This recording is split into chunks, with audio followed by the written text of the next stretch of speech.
নমস্কার। আজ আমরা এমন একটা বিষয় নিয়ে কথা বলবো যা হিন্দু ধর্মের খুব গভীর একটা অংশ, মুখাগ্নি। এটা শুধু একটা অন্ত্যেষ্টিক্রিয়া নয়, এর পেছনে অনেক প্রতীকী অর্থ লুকিয়ে আছে যা জীবন আর মৃত্যুর চক্রের সঙ্গে অঙ্গাঙ্গিভাবে জড়িত। তো প্রশ্নটা হলো, এটা কি শুধুই আগুনের শেষ আহুতি, নাকি এর আড়ালে আরও গভীর কোনো অর্থ আছে?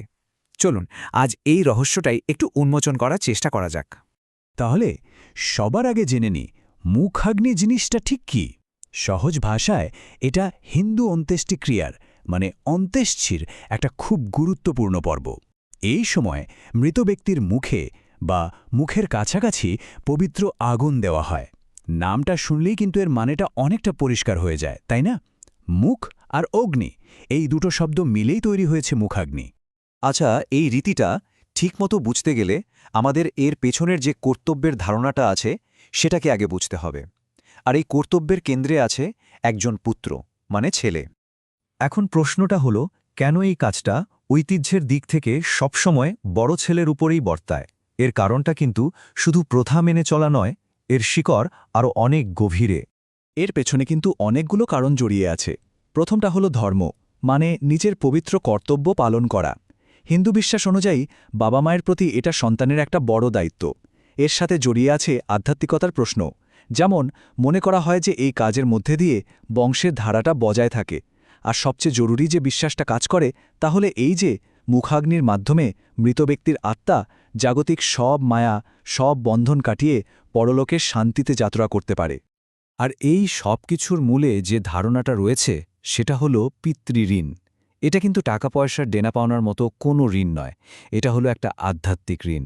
জন্ম দেওয়া, লালন পালন করার জন্য পূর্বপুরুষদের প্রতি আমাদের যে কৃতজ্ঞতা, তারই একটা প্রকাশ। আর বিশ্বাস করা হয় যে ছেলে যখন এই শেষকৃত্যটা ঠিকভাবে সম্পন্ন করে তখন সে আসলে এই পবিত্র ঋণ শোধ করে। এতে পূর্বপুরুষদের আত্মার শান্তি হয়। এতক্ষণ তো আমরা কর্তব্যের কথা বললাম। এবার আসা যাক এই অনুষ্ঠানের একদম কেন্দ্রবিন্দুতে, আগুন। হিন্দু ধর্মে অগ্নি বা আগুন শুধু একটা সাধারণ উপাদান নয়, এর প্রতীকী গুরুত্ব কিন্তু অসম্ভব। এখানে আগুনকে দেখা হয় শুদ্ধিকরণের প্রতীক হিসাবে, মানে পিউরিফায়ার। এটা শুধু আমাদের দেহকে পঞ্চভূতে মিলিয়ে দেয় না, বিশ্বাস করা হয় যে অগ্নি দেবতা আসলে মানুষ আর ঈশ্বরের মধ্যে সংযোগ স্থাপনকারী এক পবিত্র বার্তাবাহক। তাই মুখাগ্নির আগুনটা হলো সেই মাধ্যম যা আমাদের পার্থিব শরীরকে শুদ্ধ করে পরমাত্মার দিকে যাত্রাপথটা সহজ করে দেয়।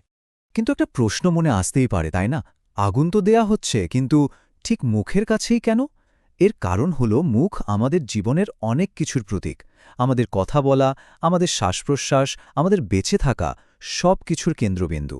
এই পার্থিব জীবনে আমরা যা কিছু গ্রহণ করেছি, যা কিছু বলেছি, তার মাধ্যম তো ছিল এই মুখই। তাই জীবনের শেষে মুখে আগুন দেওয়ার অর্থ হল একটা প্রতীকী সমাপ্তি টানা। এটা যেন একটা চূড়ান্ত নিবেদন, যা দিয়ে জাগতিক সব দেনা পাওনার হিসেব শেষ হয়ে গেল। যে কোনো প্রথার মতোই মুখাগ্নির মতো একটা প্রাচীন রীতিও কিন্তু সময়ের সাথে সাথে নিজেকে বদলে নিয়েছে, মানিয়ে নিয়েছে। চলুন এবার একটু দেখি যে এই প্রাচীন প্রথাটা আজকের দিনে আধুনিক সময়ে কিভাবে প্রাসঙ্গিক হয়ে উঠেছে। আর এখানে সবচেয়ে ইন্টারেস্টিং ব্যাপার হলো, এই রীতির মূল যে আধ্যাত্মিক অর্থ সেটা কিন্তু আজও একদম একই আছে, কিন্তু এর পালন করার পদ্ধতিতে প্রয়োগে বেশ কিছু বদল এসেছে। এই বদলগুলো কিন্তু বেশ চোখে পড়ার মতো।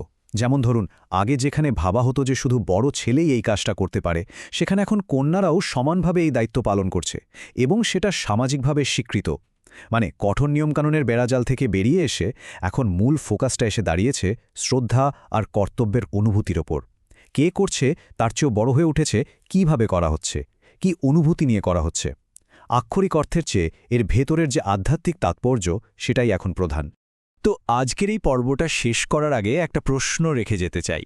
শুধু মুখাগ্নি কেন, যে কোনো ঐতিহ্যই কিভাবে সময়ের সাথে সাথে নিজেকে বদলায়, কিভাবে শেকড়কে সম্মান জানিয়েও অতীতকে সঙ্গে নিয়েও নতুন প্রজন্মের কাছে প্রাসঙ্গিক হয়ে ওঠে, এটা কিন্তু সত্যি ভাবার মতো একটা বিষয়, তাই না?